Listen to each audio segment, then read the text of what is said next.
Hello everyone, बहुत बहुत स्वागत है आप सभी का आपके favourite online learning portal easy prep पर।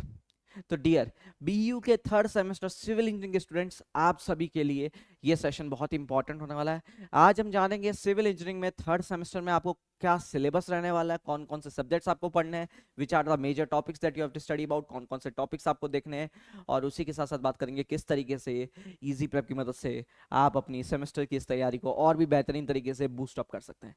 तो शुरुआत करते हैं बिना किसी बकवास के। पहला subject that is basic electronics, module 1 के बारे में डिस्कशन करते हैं।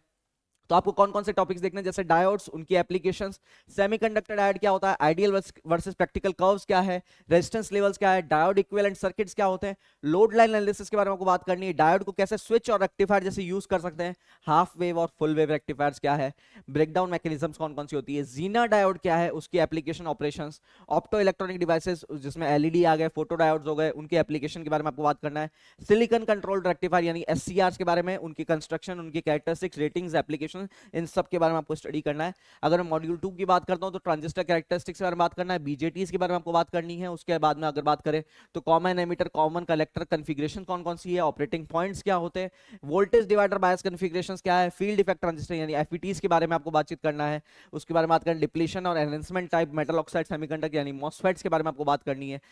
सीएमओएस सर्किट्स के बारे में आपको स्टडी करना है। अगर हम मॉड्यूल 3 की बात करें तो ट्रांजिस्टर एम्पलीफायर्स, ऑसिलेटर्स के बारे में आपको डिस्कशन करनी है। क्लासिफिकेशन क्या है, स्मॉल सिग्नल एम्पलीफायर्स क्या होते हैं, बेसिक फीचर्स उसके क्या है, कॉमन एमिटर एम्पलीफायर्स, कपलिंग और बाईपास कैपेसिटर्स क्या होता है, डिस्टॉर्शन क्या होता है, एसी इक्विवेलेंट सर्किट्स क्या है, फीडबैक एम्पलीफायर्स, उनके प्रिंसिपल एडवांटेजेस, नेगेटिव फीडबैक के बारे में आपको बात करना है। करंट सीरीज और वोल्टेज सीरीज फीडबैक एम्पलीफायर्स क्या होते हैं, ऑसिलेटर्स के बारे में क्लासिफिकेशन, उनका आरसी फेज शिफ्ट क्या होता है, वायन ब्रिज क्या है, हाई फ्रीक्वेंसी एलसी और नॉन साइनोसोडियल टाइप ऑसिलेटर्स क्या होते हैं। ठीक है, मॉड्यूल 4 की अगर हम बात करें तो ऑपरेशनल एम्पलीफायर्स, उसकी applications, introduction to op amp, differential amplifier configuration, CMRR, PSRR, slew rate, block diagram. उसके अलावा बात करें पिन कॉन्फ़िगरेशन 741 ऑप एम्प की, कैरेक्टरिस्टिक्स देखनी है आपको आइडियल ऑप एम्प की, कॉन्सेप्ट देखना है आपको वर्चुअल ग्राउंड का। उसके बाद में अगर हम बात करें दूसरे सब्जेक्ट की, दैट इज बायोलॉजी, तो बायोलॉजी में आपको इंट्रोडक्शन, पर्पस क्या है उसका, बायोलॉजी क्यों इंपॉर्टेंट है as a scientific discipline, bring out the fundamental differences between science and engineering by drawing a comparison between eye and camera, आई और कैमरा के बीच में आपको जो है डिफरेंस और सिमिलरिटीज क्या वो देखना है आपको, बर्ड फ्लाइंग और एयरक्राफ्ट के बीच में क्या सिमिलरिटीज है। ठीक है, इंडिपेंडेंट साइंटिफिक डिसिप्लिन जैसे अगर हम बायोलॉजी को कंसीडर करें तो हमको क्यों उसको स्टडी करना है। ठीक है, बायोलॉजिकल ऑब्जर्वेशंस देखनी है आपको, 18वीं शताब्दी की कौन सी मेजर डिस्कवरीज थी, ब्राउनियन मोशन क्या होता है और किस तरीके से आपके पास रॉबर्ट ब्राउन और जूलियस मेयर ने थर्मोडायनामिक्स की शुरुआत करी है। ठीक है, फंडामेंटल इंपॉर्टेंस क्या है ऑब्जर्वेशंस की किसी भी साइंटिफिक इंक्वायरी में, तो that you have to study about. अगर मैं मॉड्यूल 2 की बात करूं तो आपको देखना है कि आपके पास बायोलॉजी का बेसिक अंडरलाइन क्राइटेरियन क्या है, मॉर्फोलॉजिकल, बायोकेमिकल, इकोलॉजिकल बायोलॉजी क्या होती है, हायरार्की ऑफ लाइफ फॉर्म्स क्या है। ठीक है, उसके बाद बात करेंगे हम सेल्यूलरिटी के बेसिस पे किस तरीके से बायोलॉजी को जो आप बायोलॉजिकल क्रिएचर्स को आप क्लासिफाई कर सकते हैं, अल्ट्रा स्ट्रक्चर के बेसिस पे कैसे कर सकते हैं, एनर्जी और कार्बन यूटिलाइजेशन के बेसिस पे कैसे उनको डिफरेंशिएट कर सकते हैं, अमोनिया एक्सक्रीशन के बेसिस पे, हैबिटेट्स के बेसिस पे, मॉलिक्यूलर टेक्सोनॉमी के बेसिस पे किस तरीके से इन सबको अपन डिवाइड कर सकते हैं। ठीक है, उसके अलावा कुछ बैक्टीरिया के बारे में स्टडी करना है, जैसे आपका इकोलाई हो गया, सेरिवेसी हो गया, मेलानोगास्टर हो गया, एलिगेंस हो गया, ए थेलियानो हो गया, मस्कुलस हो गया, इनके बारे में भी आपको स्टडी करना है। अगर हम मॉड्यूल 3 की बात करें तो जेनेटिक्स के बारे में, जेनेटिक्स किस तरीके से काम करते हैं, मेंडल के लॉस क्या है, सेग्रीगेशन और इंडिपेंडेंट असॉर्टमेंट क्या होते हैं, एलील का कॉन्सेप्ट क्या है, जीन मैपिंग क्या होती है, जीन इंटरेक्शन, एपिस्टेटिस, मायोसिटी और माइटोसिस के बारे में आपको पढ़ना है। ठीक है, उसके अलावा आपको सेल डिवीजन और फेजेस के बारे में देखना है, जेनेटिक मटेरियल किस तरीके से पेरेंट्स से ऑफस्प्रिंग में पास होता है, रिसेसिवनेस और डोमिनेंस के ट्रेड्स क्या है, उसके अलावा फिनोटाइप से जीन्स में किस तरीके से मैपिंग होती है। ठीक है, उसके अलावा सिंगल जीन डिसऑर्डर्स के बारे में बात करना है, ह्यूमंस में जो सिंगल जीन डिसऑर्डर्स है। ठीक है, उसके अलावा कॉम्प्लीमेंटेशन और ह्यूमन जेनेटिक्स के बारे में भी आपको डिस्कशन करनी है। अगर अपन मॉड्यूल 4 की बात करें तो आपके बायो मॉलिक्यूल्स के बारे में आपको स्टडी करना है। ठीक है, मॉलिक्यूल्स ऑफ लाइफ क्या होते हैं, ठीक है, उसके हिसाब से देखना आपको मोनोमेरिक यूनिट्स और पॉलीमेरिक यूनिट स्ट्रक्चर्स क्या होते हैं। उसके अलावा आपको शुगर के बारे में स्टडी करना है, स्टार्च के बारे में, सेल्यूलोज के बारे में, अमीनो एसिड्स, प्रोटीन्स के बारे में स्टडी करना है, न्यूक्लियोटाइड्स और डीएनए आरएनए के बारे में स्टडी करना है। ठीक है, लिपिड्स के बारे में स्टडी करना है। अगर मॉड्यूल 5 देखता हूँ तो एंजाइम्स के बारे में आपको देखना है। उसके अलावा एंजाइमोलॉजी क्या होती है, उसके अलावा एंजाइम का कैटेगलिस्टिक रिलेशंस कैसे होते हैं, रिएक्शंस क्या होती है, एंजाइम क्लासिफिकेशन क्या है, एंजाइम एक्शन कैसे होता है। उसके बाद में एंजाइम काइनेटिक्स और काइनेटिक पैरामीटर्स कौन कौन से। उसके अलावा आपको आरएनए कैटेलिसिस के बारे में भी स्टडी इस यूनिट पे करना है। ठीक है। मॉड्यूल 6 की अगर बात करें तो इन्फॉर्मेशन ट्रांसफर किस तरीके से होता है, कोडिंग और डिकोडिंग कैसे होती है उस इन्फॉर्मेशन की। जो इन्फॉर्मेशन ट्रांसफर का मॉलिक्यूलर बेसिस है वो क्या है, DNA as a genetic material क्या होता है, ठीक है, हायरार्की देखनी है उसकी। उसके बाद अलावा वन बात करें जेनेटिक कोड का कॉन्सेप्ट क्या है, यूनिवर्सलिटी और डीजनरेसी क्या है जेनेटिक कोड की, ठीक है, जीन्स का कॉम्प्लीमेंटेशन और रिकॉम्बिनेशन क्या होता है, that you have to study about, ठीक है। उसके अलावा बात करें मैक्रोमोलिकुलर एनालिसिस में हम देखेंगे आपके पास बायोलॉजिकल प्रोसेसेस को एनालाइज करना, आपको प्रोटीन्स के स्ट्रक्चर के बारे में बात करना, हायरार्की के बारे में बात करनी है। उसके अलावा प्रोटीन्स एज अ एंजाइम और ट्रांसपोर्टर्स रिसेप्टर्स जैसे किस तरीके से वर्कआउट करते हैं, that you have to study about, ठीक है। मॉड्यूल 8 की बात करें तो मेटाबॉलिज्म के बारे में बातचीत होगी, थर्मोडायनेमिक्स किस तरीके से बायोलॉजिकल सिस्टम में अप्लाई होता है, that we will talk about, exothermic endothermic versus endergonic और एक्सर्जोनिक रिएक्शंस क्या होती है, ठीक है। उसके अलावा देखें केकांड रिलेशंस क्या है फ्री एनर्जी की, स्पॉन्टेनिटी क्या होता है, एटीपी किस तरीके से एनर्जी करेंसी जैसे काम करता है, ठीक है। ग्लूकोज को किस तरीके से सिंथेसाइज करता है आपके प्लांट्स, बेसिकली फोटोसिंथेसिस के थ्रू, कैसे कार्बन डाइऑक्साइड और H2O को यूज करके ये ग्लूकोज सिंथेसिस होता है। एनर्जी चार्ज का कंसेप्ट क्या है। उसके बाद में बात करेंगे माइक्रोबायोलॉजी की, सिंगल सेल ऑर्गेनिजम्स के बारे में बात करेंगे, स्पीशीज स्ट्रेन्स के बारे में बात होगी, आइडेंटिफिकेशन क्लासिफिकेशन होगा माइक्रो ऑर्गेनिजम्स का, माइक्रोस्कोपी क्या होती है, इकोलॉजिकल एस्पेक्ट्स क्या है एक सिंगल सेल ऑर्गेनिज्म के, स्टरलाइजेशन और मीडिया कंपोजिशंस क्या होती है, then we will talk about growth kinetics. और इसी के साथ हमारा जो बायोलॉजी का सब्जेक्ट है वो कंप्लीट हो जाता है, ठीक है। अगर हम बात करें तीसरे सब्जेक्ट की, दैट इज सीएडी यानी ऑटोकैड की अगर बात करें तो आपको ड्राइंग के कॉन्सेप्ट के बारे में बात करना है, टिपिकल ड्राइंग्स का इंटरप्रिटेशन कैसे किया जाता है, ठीक है, किस तरीके से इंफॉर्मेशन को कंसाइसली और कंप्रिहेंसिवली लिखा जाता है, ऑप्टिमल लेआउट क्या होता है ड्राइंग और स्केल्स का, ठीक है। कैड के बारे में आपको बात करना है, कोऑर्डिनेट सिस्टम्स के बारे में, रेफरेंस प्लेन्स के बारे में, कमांड्स क्या होते हैं, कौन कौन सी इनिशियल सेटिंग्स है, ड्राइंग एड्स क्या है, बेसिक एंटिटीज कौन सी है, मॉडिफाइंग कमांड्स कौन से, लेयर्स क्या होती है, टेक्स्ट क्या है, डायमेंशनिंग कैसे करते हैं, ब्लॉक्स क्या होते हैं, ड्राइंग प्रेजेंटेशन नॉर्म्स क्या है, स्टैंडर्ड्स क्या है, that you have to study about, ठीक है। मॉड्यूल 2 की बात करें, सिंबल्स और उनके साइन कन्वेंशंस, मटेरियल कौन कौन से, आर्किटेक्चरल सिंबल्स क्या है, स्ट्रक्चरल सिंबल, इलेक्ट्रिकल और प्लम्बिंग सिंबल्स क्या होते हैं, इन सब के बारे में आपको देखना पड़ेगा। रीबार ड्राइंग्स क्या है, स्ट्रक्चरल स्टील फैब्रिकेशन कैसे किया जाता है, और उसके अलावा कनेक्शन ड्राइंग सिंबल्स कौन कौन से, वेल्डिंग सिंबल्स कौन से, डायमेंशनिंग स्टैंडर्ड्स क्या है। तो ये जस्ट आपका यूनिट जो है सिंबल्स और साइन कन्वेंशंस के अराउंड लेआउट करता है। थर्ड मॉड्यूल की बात करें तो मैसनरी बॉन्ड्स के बारे में बात करेंगे, इंग्लिश बॉन्ड, फ्लेमिश बॉन्ड के बारे में, कॉर्नर वॉल्स, क्रॉस वॉल्स क्या होती है, वन ब्रिक वॉल क्या है, और 1.5 ब्रिक वॉल क्या होती है। मॉड्यूल 4 की बात करें तो बिल्डिंग ड्राइंग है, इसमें टर्म्स कौन कौन से, एलिमेंट्स क्या है बिल्डिंग ड्राइंग के, और क्या लाइन मेकिंग के और स्ट्रक्चरल डिटेल ड्राइंग के क्या लॉज है, साइट प्लान क्या होता है, फ्लोर प्लान क्या है, एलिवेशन और सेक्शन ड्राइंग क्या है एक स्मॉल रेजिडेंशियल बिल्डिंग के, फाउंडेशन प्लान क्या होता है, रूफ ड्रेनेज प्लान क्या है, आपके पास जॉइनरी क्या होता है, स्टैंडर्ड फिटिंग्स एंड फिक्सचर्स कौन कौन से, फिनिशेस क्या है, उसके अलावा क्लैरिटी को इंप्रूव करने के लिए कैसे नोट्स आपको ड्रॉ करने हैं, ठीक है। मॉड्यूल 5 की बात करें तो पिक्टोरियल व्यूज है, यहाँ पर आपको आइसोमेट्रिक्स और पर्सपेक्टिव ड्राइंग के बारे में देखना है, पर्सपेक्टिव व्यू क्या होता है एक बिल्डिंग के, फंडामेंटल्स क्या है बीआईएम के, ठीक है। उसके अलावा बात करेंगे अपन theory sessions with lab demonstration, okay.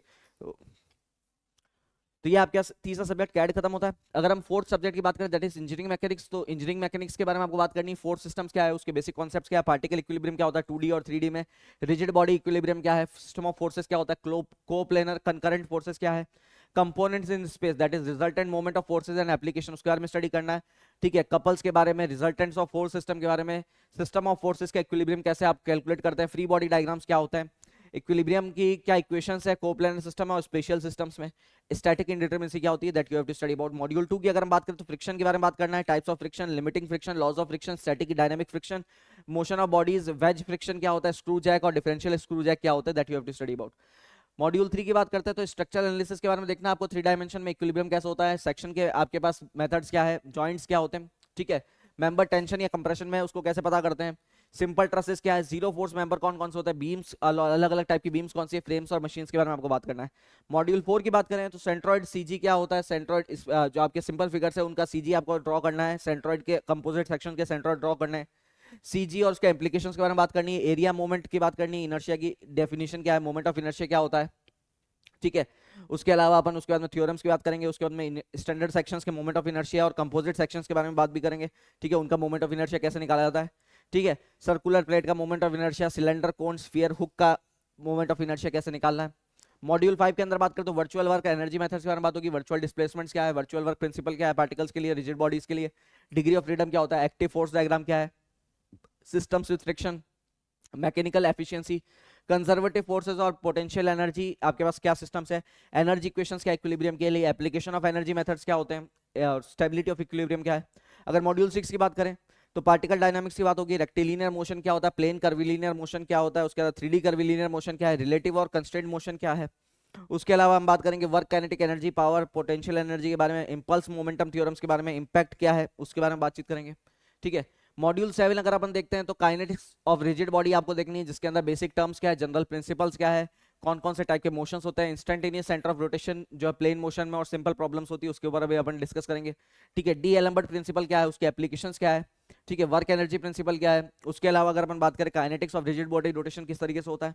Module 8 we will see about mechanical vibrations, उसकी बेसिक टर्म्स, फ्री और फोर्स्ड वाइब्रेशंस क्या होता है, रेजोनेंस और उसके इफेक्ट्स क्या है, डिग्री ऑफ फ्रीडम क्या होता है, derivation for frequency and amplitude of vibrations without damping and single degree of freedom system, simple problems के बारे में बातचीत होगी। उसके अलावा अलग अलग पेंडुलम के बारे में बात करेंगे, सिंपल कंपाउंड और टॉर्जन पेंडुलम्स को कैसे यूज करना है, दैट विल टॉक अबाउट। ठीक है, आगे हम मूव करें, नेक्स्ट आपका सब्जेक्ट आता है सर्विंग एंड जियोमेट्रिक्स। अगर हम मॉड्यूल 1 की बात करें तो सर्विंग के इंट्रोडक्शन, उसके बेसिक लीनियर आपके पास प्रिंसिपल्स क्या है, एंगुलर और ग्राफिकल मेथड्स, लीनियर मेथड्स कौन कौन से होते हैं, सर्वे स्टेशंस क्या होते हैं, सर्वे लाइंस क्या होती है, उसकी रेंजिंग बियरिंग के बारे में बात करेंगे, लेवलिंग की बात करेंगे, प्लेन टेबल सर्विंग आपके पास इसमें सिलेबस में है। उसके अलावा प्रिंसिपल्स की बात करेंगे, बुकिंग और रिड्यूसिंग लेवल्स क्या होते हैं। ठीक है, डिफरेंशियल रेसिप्रोकल लेवलिंग क्या होती है, प्रोफाइल लेवलिंग क्या है, क्रॉस सेक्शनिंग क्या होती है, डिजिटल और ऑटो लेवल क्या होता है, लेवलिंग के एरर्स कौन कौन से, कंटूरिंग कैसे की जाती है, कंटूरिंग की characteristics, methods, uses, area and volume के बारे में बात करेंगे। ठीक है, ट्रायंगुलेशन और ट्राइलेटरेशन के बारे में बात करेंगे, थियोडोलाइट सर्वे के बारे में बात होगी, कौन कौन से इंस्ट्रूमेंट यूज आते हैं, किस तरीके से हॉरिजॉन्टल और वर्टिकल एंगल नापा जाता है। ठीक है, हॉरिजॉन्टल वर्टिकल कंट्रोल कैसे होता है, आपके पास ट्रायंगुलेशन नेटवर्क कैसे बनाया जाता है, सिग्नल्स कैसे है। उसके बाद बेस लाइन, उसकी चॉइसेस, इंस्ट्रूमेंट्स और एक्सेसरीज कौन कौन सी यूज करते हैं बेस लाइन को अगर एक्सटेंड करना है, उसके करेक्शंस क्या है, सैटेलाइट स्टेशन क्या होते हैं, आपके पास इंटरविजिबिलिटी ऑफ हाइट एंड डिस्टेंसेस के बारे में बात होगी, ट्रिग्नोमेट्रिक लेवलिंग के बारे में बात करेंगे, एक्सेस सिंगल करेक्शन के बारे में बातचीत करेंगे। मॉड्यूल 2 आपका कर्व्स के अराउंड रिले करता है, यानी कर्व्स के बारे में, सिंपल कंपाउंड कर्व कौन कौन से होते हैं, किस तरीके से सेटिंग आउट की जाती है कर्व की, रिवर्स कर्व के अलग अलग एलिमेंट्स कौन से, ट्रांजिशन कर्व क्या होता है, उसकी लेंथ कैसे निकालते हैं, एलिमेंट्स ऑफ ट्रांजिशन कर्व क्या है, वर्टिकल कर्व्स क्या होते हैं, that we will talk about. Okay, module 3 अगर हम देखते हैं तो मॉडर्न इंस्ट्रूमेंट्स के बारे में आपका यूनिट है, ईडीएम्स के बारे में हमको स्टडी करना है, उसके इंस्ट्रूमेंट कौन कौन से, अलग अलग टाइप के इंस्ट्रूमेंट क्या होता है, टीएस क्या होता है, उसके एडवांटेजेस एप्लीकेशंस क्या क्या है। उसके अलावा टोटल स्टेशन सर्वे प्रैक्टिकली कैसे किया जाता है। ठीक है, कौन कौन सी एरर्स होती है टोटल स्टेशन सर्वे में, जीपीएस सिस्टम क्या है, जीपीएस मेजरमेंट्स कैसे लेते हैं, उसमें एरर्स और बायसेस क्या होती है। ठीक है, किस तरीके से जीपीएस की मदद से सर्वे किया जाता है, कोऑर्डिनेट ट्रांसफॉर्मेशन क्या होता है, एक्यूरेसी कंसीडरेशंस क्या है, that you have to study about. Module 4 देखते हैं तो ये आपके फोटोग्रामेट्री के अलाउंड ले करता है, फोटोग्रामेट्री क्या है, उसके बेसिक कॉन्सेप्ट्स के बारे में बात करेंगे, एरियल फोटोग्राफ्स कैसे लिए जाते हैं, रिलीफ और टिल्ट डिस्प्लेसमेंट्स क्या होते हैं, टेरेस्ट्रियल फोटोग्रामेट्री क्या होती है, फ्लाइट प्लानिंग कैसे की जाती है, stereoscopy, ground control extensions for photographic mapping. ठीक है, रेडियल ट्रायंगुलेशन मेथड्स के बारे में बात करेंगे अपन, फोटोग्राफिक मैपिंग के बारे में बात करेंगे। ठीक है, और मोजाइक्स के बारे में, मैप सब्स्टिट्यूट्स के बारे में बातचीत करेंगे अपन। ठीक है, मॉड्यूल 5 की बात करते हैं तो ये आपका रिमोट सेंसिंग के अराउंड ले करता है। ठीक है, इलेक्ट्रोमैग्नेटिक स्पेक्ट्रम क्या होता है, किस तरीके से इनके साथ इंटरेक्शन किया जाता है, रिमोट सेंसिंग डेटा का एक्विजिशन कैसे होता है, कैसे उसको कलेक्ट करते हैं, प्लेटफॉर्म्स और सेंसर्स क्या होता है, विजुअल इमेज इंटरप्रिटेशन क्या होता है और डिजिटल इमेज प्रोसेसिंग क्या होता है, that we will study about. ठीक है, तो ये आपका कुछ सर्विंग एंड जियोमेट्रिक्स का सिलेबस आपके इस हिसाब से। उसके बाद अगर हम मैथमेटिक्स की बात करें तो पहला आपका जो मॉड्यूल है it revolves around partial differential equation, probability and statistics. ठीक है, तो फर्स्ट ऑर्डर आपके डेरिवेटिव इक्वेशंस क्या है, फर्स्ट ऑर्डर लीनियर पीडीएस को किस तरीके से सॉल्व करना, होमोजीनियस और non homogeneous linear partial differential equations क्या होती है सेकंड ऑर्डर की। ठीक है, उसके अलावा आपके पास अगर हम बात करेंगे तो डी एलम्बर्ट सॉल्यूशन क्या है वेव इक्वेशन के, दोमल प्रिंसिपल क्या है वन डायमेंशनल वेव इक्वेशन के लिए, हीट डिफ्यूजन एंड वाइब्रेशन के बारे में बातचीत होगी। ठीक है, वेरिएबल मेथड के सेपरेशन के बारे में बात करेंगे। ठीक है, और लैप्लासियन मेथड्स क्या होते हैं प्लेन्स में, सिलेंड्रिकल में और स्फेरिकल पोलर कोऑर्डिनेट्स के अकॉर्डिंग, तो उसके बारे में बातचीत होगी। बेसल फंक्शंस क्या है उसके साथ में, और लेजेंड्रे जो फंक्शन है उसके साथ में किस तरह से सॉल्व करना है, वन डायमेंशनल डिफ्यूजन की बात करेंगे इक्वेशन की, और उसके अलावा वेरिएबल सेपरेशन मेथड की बात करेंगे। ठीक है, मॉड्यूल 2 अगेन अगर बात करते हैं probability spaces, conditional probability, independence, discrete random variables, independent random variables, multinomial distribution, Poisson approximation, infinite sequences of Bernoulli trials. ठीक है, sums of independent random variables, expectation of discrete random variables, continuous random variables. उसके अलावा distribution functions क्या है, densities क्या है, normal, exponential और gamma densities क्या होती है, बाइवेरिएट डिस्ट्रीब्यूशन क्या है, उसकी प्रॉपर्टीज क्या है। उसके बाद सम्स और क्वेश्चंस के बारे में बात होगी, आपके पास बेस्ड रूल के बारे में बात होगी। ठीक है, नेक्स्ट अगर अपन देखें मॉड्यूल 3 तो बेसिक स्टैटिस्टिक्स, सेंट्रल टेंडेंसी क्या है आपके पास। उसके अलावा अपन देखते हैं स्क्यूनेस क्या है, नॉर्मल पॉइजन्स और बाइनोमियल डिस्ट्रीब्यूशंस क्या है, कर्व फिटिंग के बारे में बातचीत होगी। उसके अलावा अपन देखें तो लार्ज सैंपल टेस्ट के बारे में बात होगी, आपके पास प्रोपोर्शंस का डिफरेंस क्या है, test for single mean, difference of means, difference of standard deviations, इसके बारे में बातचीत होने वाला है। ठीक है, उसके बाद में आपके एक सब्जेक्ट है ह्यूमैनिटीज, तो उसके अंदर आपके पास क्या मॉड्यूल रहने वाला है, इन्फॉर्मेशन डिजाइन डेवलपमेंट के बारे में बात करेंगे आप। उसके अलावा different kinds of technical documents क्या कौन से होते हैं, डेवलपमेंट लाइफ साइकिल कैसी होती है, ऑर्गेनाइजेशन स्ट्रक्चर क्या होते हैं, इन्फॉर्मेशन डॉक्यूमेंट डिजाइन कैसे की जाती है, ऑर्गेनाइजेशन की स्ट्रेटजीज क्या होती है। उसके अलावा information design and writing for print and online media किस तरीके से किया जाता है। उसके अलावा टेक्निकल राइटिंग, ग्रामर, एडिटिंग के बारे में बातचीत होगी, कोलैबोरेटिव राइटिंग के बारे में बात होगी, creating indexes, technical writing style and language के बारे में, basics of grammar, study of advance grammar, editing strategy to achieve appropriate technical style, managing technical communication, 3 time estimation, single sourcing, localisation. Then उसके अलावा सेल्फ डेवलपमेंट असेसमेंट के बारे में बात होगी मॉड्यूल 3 में। अवेयरनेस क्या है, परसेप्शन क्या होता है, एटीट्यूड क्या होता है, वैल्यू और बिलीफ क्या होती है, पर्सनल गोल सेटिंग कैसे वो करी जाती है, करियर प्लानिंग क्या है, सेल्फ एस्टीम क्या है, टाइम कैसे मैनेज करना है, पर्सनल मेमोरी क्या है, rapid reading, taking notes, complex problem solving, creativity किसको कहते हैं। अगर हम मॉड्यूल 4 के बारे में बात करें तो कम्युनिकेशन और टेक्निकल राइटिंग पर आपके पास ये पूरा आपके पास मॉड्यूल रहता है, जिसमें पब्लिक स्पीकिंग कैसे की जाती है, प्रेजेंटेशन कैसे दी जाती है, इंटरव्यूज कैसे होते हैं, राइटिंग रिपोर्ट्स, प्रोजेक्ट प्रपोजल्स के बारे में, ब्रोशर के बारे में, लेटर्स के बारे में, बिजनेस मेमोज के बारे में, प्रोग्रेस रिपोर्ट्स के बारे में, इवेंट रिपोर्ट्स के बारे में आपको डिस्कशन करना है। मॉड्यूल 5 अपन देखते हैं तो एथिक्स के रिलेटेड आपका ये पूरा जो है मॉड्यूल रहने वाला है।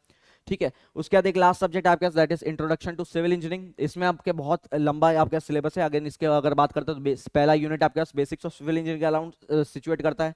सेकंड यूनिट सिविल इंजीनियरिंग की हिस्ट्री के बारे में आपके पास बातचीत होती है। थर्ड यूनिट की बात करें तो national planning of construction infrastructure development का ओवरव्यू आपको देखना है। ठीक है, फोर्थ यूनिट की बात करें तो आर्किटेक्चर टाउन प्लानिंग कैसे की जाती है।